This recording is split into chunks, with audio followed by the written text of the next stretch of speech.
যুবক ছেলেদের কাছে আমার এটা অনুরোধ, নওজোয়ান, তোমরা যদি অব্যাহত গুনাহ নাফরমানির মধ্যে ডুবে থাকো,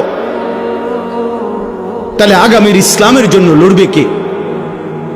সারাদিনে যদি এক ওয়াক্ত নামাজ পড়তে তোমাদের মন না চায়, প্রিয় ভাই, আল্লাহকে সেজদা দিবে কে? তাইলে নবী সাল্লাল্লাহু আলাইহি সাল্লামের 23 বছরের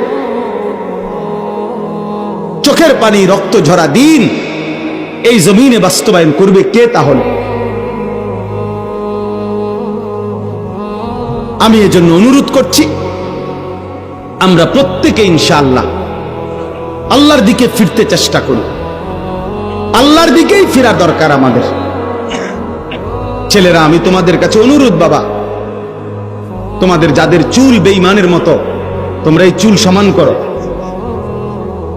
প্রিয় ভাই, এই নষ্ট এই জিন্দেগি ছেড়ে দাও। নারী ছবি, নাচ গান, উলঙ্গ দৃশ্য, এটা মুমিনের জীবন না। আমাদের নবী সাল্লাল্লাহু আলাইহি সাল্লামের চাইতে সুন্দর এই গোটা কায়নাতে কেউ হয় নাই। অতএব তার সৌন্দর্যের চাইতে সুন্দর কিছু হইতে পারে না। তো আমার বলার উদ্দেশ্য হলো এই কথাটা, এই কুরবানি একটি ওয়াজিব ইবাদত, হজ ফরজ ইবাদত, যাকাত ফরজ ইবাদত।